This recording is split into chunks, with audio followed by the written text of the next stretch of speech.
In the long journey of human civilization, punishment has often been loud, visible, and dramatic.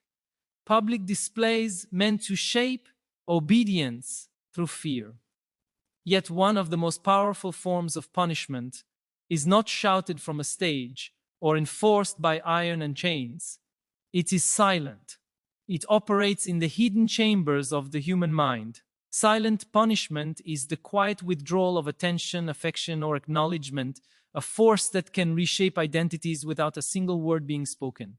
We like to think that we are rational beings, guided by logic and reason, yet silent punishment reveals something deeper: our fundamental need to be seen, heard, and recognized. When that recognition is taken away, it can hurt more than any physical blow. And the most fascinating part, we often inflict this punishment on ourselves through guilt, shame, or the stories we create about our own worth. Today, I want to explore how silent punishment operates not only between individuals but within the structures of society, and more importantly, how breaking free from it can become one of the greatest acts of human empowerment. Across the vast landscape of human history, societies have developed complex systems of reward and punishment to maintain social order. Some were brutal and highly visible: public executions, exile, shaming rituals, but there has always existed another form of discipline, one far less dramatic yet often far more consequential. This is the realm of silent punishment, a form of social control that operates without whips or prisons, without raised voices or written decrees. It unfolds quietly, almost invisibly, in the interpersonal spaces we inhabit and in the psychological narratives we internalize. Silent punishment is not merely the absence of speech. It is the strategic withdrawal of connection, attention, or validation that humans instinctively crave. It operates on the premise that the human mind is not only shaped by what is said, but also by what is withheld. And in many cases, what is withheld wields greater power than what could ever be spoken aloud. To understand silent punishment, one must first understand the nature of the human mind. For all our technological achievements and scientific advances, the human brain remains deeply wired for social belonging. Our ancestors survived not because they were the strongest or fastest creatures on the planet, but because they were the most cooperative. Being excluded from the group was once a death sentence, and echoes of that ancient reality still linger within us. When someone withdraws acknowledgement from us, when they stop responding, stop looking, stop engaging, our nervous system reacts as though we are at risk of losing our place in the tribe. Silent punishment taps into this deeply rooted vulnerability. Without any physical force, it can trigger anxiety, confusion, self-doubt, and a desperate desire to restore harmony, even if the cause of conflict was never discussed openly. This is precisely why silent punishment is so powerful. It forces the punished person to fill the silence with their own imagination.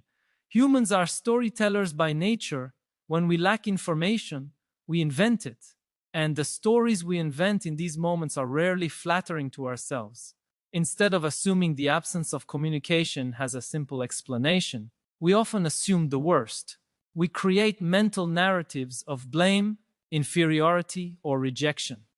Silent punishment leads us to interrogate our own actions, intentions, and identity. It can turn the mind into both judge and executioner.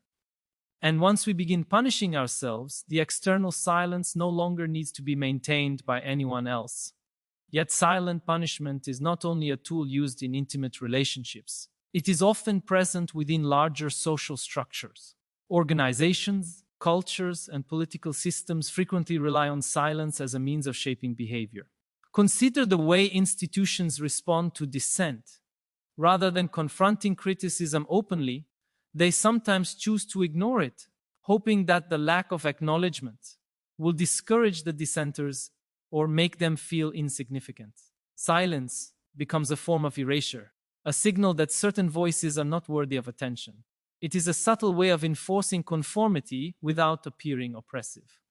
Throughout history, social groups have used silence to marginalize individuals who deviate from the norm. The silent treatment can be just as controlling as any authoritarian decree, precisely because it leaves no clear target to resist and no explicit accusation to challenge. But the most pervasive form of silent punishment does not come from other people or institutions, it arises within the individual. Many people internalize silence as a method of disciplining themselves. When they feel they have failed or disappointed others, they may withdraw from social interaction, refusing to seek help, connection, or understanding.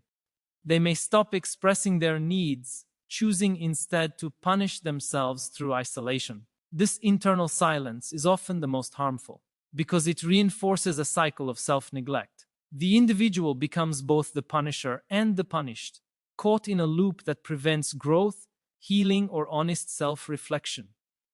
This internal silencing can begin early in life. Children, highly attuned to the emotional signals of caregivers, quickly learn that silence can be a response to perceived wrongdoing. A parent who withdraws affection or attention, even unintentionally, communicates a powerful message to the child. You will be acknowledged only when you behave correctly. As these children grow, they often carry this conditioning into adulthood. They may become hypersensitive to social cues, anxiously monitoring their interactions for signs of withdrawal. They may develop a fear of conflict, avoiding honest conversations because they associate disagreement with emotional abandonment. They may remain in unhealthy relationships because the fear of silence feels more threatening than the pain of mistreatment. In this way, silent punishment becomes a transgenerational psychological inheritance, passed down not through words, but through emotional patterns. The fascinating paradox, however, is that silent punishment is not always intended as punishment. Sometimes silence is a coping mechanism. People overwhelmed by stress or conflict may become silent not to harm others, but to protect themselves. Yet the effect remains the same. Silence is ambiguous, and ambiguity breeds fear. Without clear communication, silence becomes a blank canvas onto which we project our insecurities. The silence of one person becomes the anxiety of another. Intent and impact diverge, creating misunderstandings that can. Silent punishment operates by exploiting humanity's fundamental need for recognition. To understand the depth of this mechanism, we must first explore why recognition is so central to human existence. Humans are not solitary creatures. Our species evolved in tightly knit groups where survival depended on cooperation, mutual support, and shared identity. For tens of thousands of years, being ignored by the group was not merely an emotional discomfort, but a direct threat to one's survival. To be unseen was to be vulnerable. To be unacknowledged was to risk exclusion from food, safety, protection, and companionship. This deep evolutionary history has shaped our psychological architecture. Long before written language or civilization, our ancestors developed acute sensitivity to social attention. Recognition became a signal of belonging, and belonging became the difference between life and death.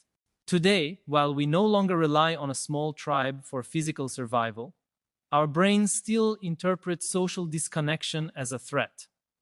Silent punishment exploits this ancient wiring, triggering primal fears of exclusion, even in the modern world's relatively stable environments. When someone withdraws recognition, when they stop speaking, stop looking, stop acknowledging our presence, our nervous system reacts with disproportionate intensity. It is not simply that silence creates confusion. It activates the same neural pathways that respond to physical pain. Studies in social neuroscience demonstrate that social rejection activates regions of the brain linked to physical injury. This helps explain why silent punishment feels so profoundly uncomfortable. why it can create anxiety, desperation, or emotional instability. The pain is not metaphorical, it is experienced as real. Silent punishment works because it taps into this biological vulnerability. It weaponizes one of the most basic human needs, the need to be recognized as a member of the social world. Recognition is more than being seen with the eyes. It is being acknowledged as a subject, as a person whose presence matters. Recognition is the foundation of identity. Through the gaze of others, we learn who we are, how we fit into the world, and whether our existence carries weight.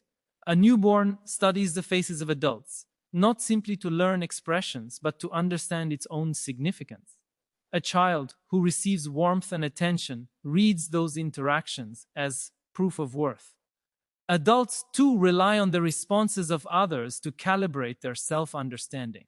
Every smile, nod, response, or gesture we receive from others contributes to a sense of psychological grounding. Silent punishment disrupts this grounding.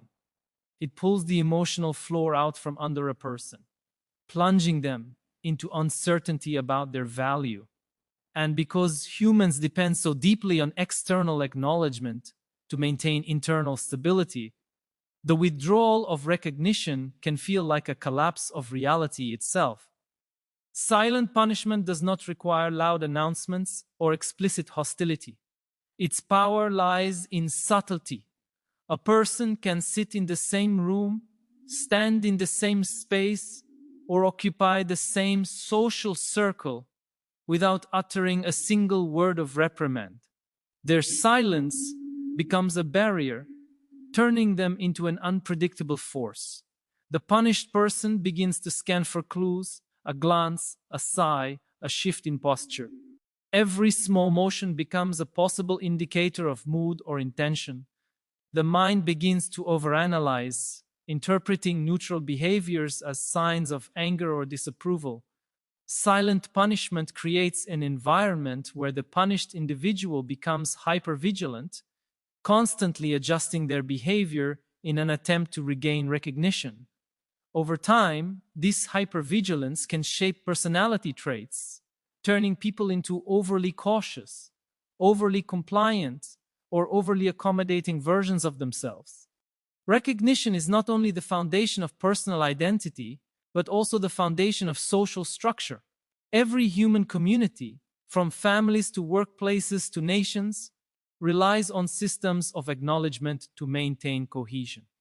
When people feel recognized, they contribute, participate, and cooperate. When recognition is withheld, motivation dissolves. In this sense, silent punishment is not merely an interpersonal tactic, it is a form of social regulation. It can be used deliberately or unconsciously. In families, a parent may stop speaking to a child as a way to convey disappointment. In friendship, P.S. Silence is used to express anger without confrontation. In romantic relationships, partners may withdraw emotionally to assert dominance or to manipulate the other's behavior. In workplaces, leaders may ignore the contributions of certain employees to maintain hierarchies or discourage dissent. In each case, silent punishment leverages the fundamental human need for recognition to shape behavior. To understand why silent punishment is so effective, one must consider how deeply humans depend on social cues to navigate their environment. Humans do not perceive the world solely through physical senses. They rely heavily on social interpretation. Emotions, intentions, and social norms are communicated primarily through subtle signals, tone of voice, facial expressions, gestures, patterns of attention.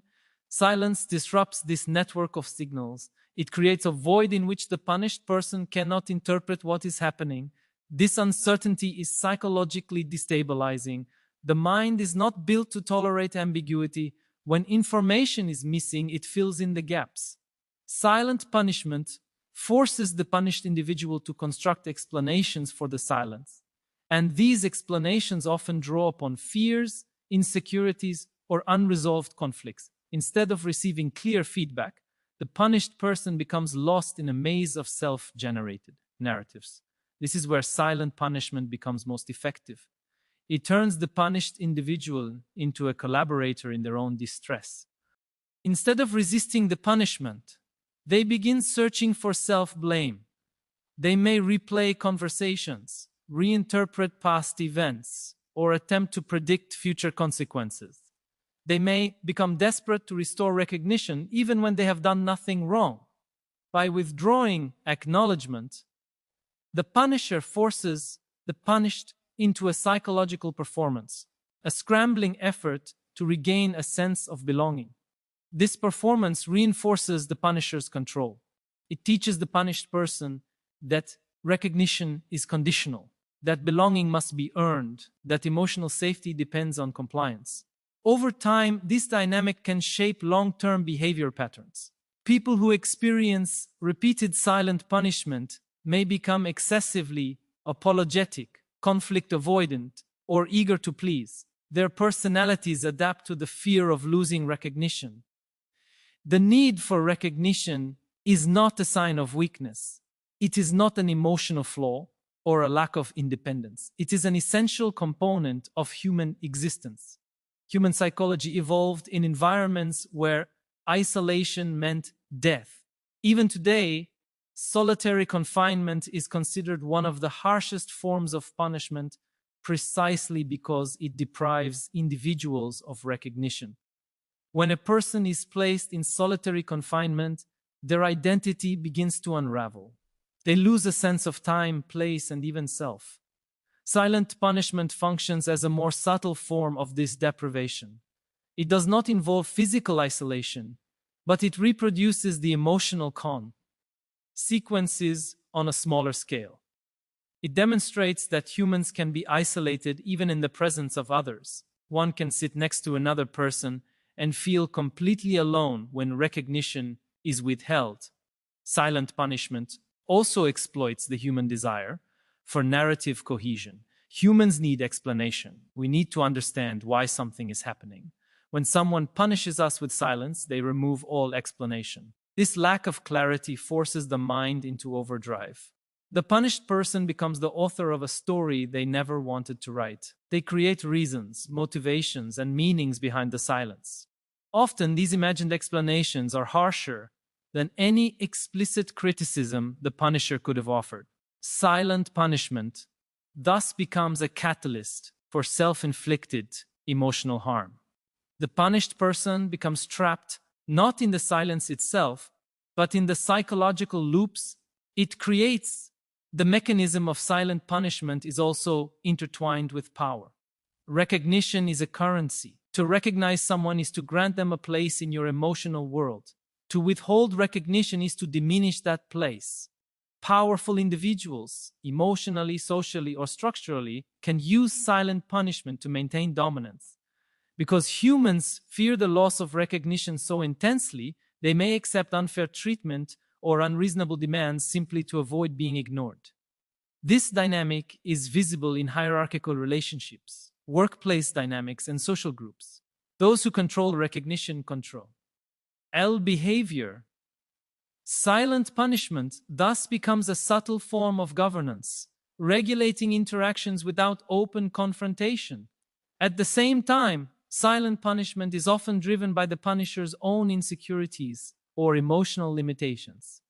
Some people turn to silence because they fear conflict, lack communication skills, or feel overwhelmed. They withdraw not to punish, but to protect themselves. Yet even in these cases, the impact on the punished person remains the same. Silence does not communicate intention, it communicates absence. It communicates uncertainty. Humans interpret silence as threats because our minds are wired to fear unspoken consequences. Whether intentional or not, silent punishment exploits the punished person's need for clear, consistent recognition. The fundamental need for recognition is so strong that even a brief withdrawal can trigger emotional turmoil. In modern communication, this dynamic has grown more complex. A missed message, an ignored post, or an unanswered call can feel like a withdrawal of recognition. The digital world has amplified the psychological weight of silence. Because communication is constant and instantaneous, silence becomes more conspicuous. It feels deliberate even when it is not. People begin crafting elaborate interpretations of digital silence, reinforcing insecurities and creating unnecessary emotional pain. Silent punishments thus evolves alongside technology, adapting to new forms of social interaction. Recognition is also tied closely to personal dignity. To acknowledge someone is to affirm their humanity. To ignore them is to deny it. Even in brief interactions, recognition sustains emotional stability. A stranger holding the door, a colleague nodding in greeting, a loved one making eye contact, these small acts reassure us that we exist in a shared reality. Silent punishment withdraws this reassurance. It distorts the social mirror through which we understand ourselves. When recognition disappears, self-doubt floods in. The punished person begins questioning not only their actions but their worth. In this way, silent punishment becomes a form of emotional coercion, shaping identity through the threat of invisibility. What makes silent punishment especially insidious is that it can be disguised as neutrality. Silence can be interpreted as calmness, detachment, or emotional maturity. But silence used as punishment is none of these things. It is an aggressive act masquerading as passivity. It is an exertion of control without responsibility. It allows the punisher to avoid accountability while imposing distress on the punished. This lack of accountability grants silent punishment a unique kind of power. It can shape behavior without appearing abusive. It can enforce compliance without appearing domineering. Its effectiveness lies in its subtlety, in the way it transforms silence into a psychological weapon. Silent punishment operates by exploiting humanity's fundamental need for recognition. And this exploitation reshapes both individuals and relationships. It turns the basic human desire to be acknowledged into a vulnerability. It uses silence not as a space for reflection, but as a tool for control.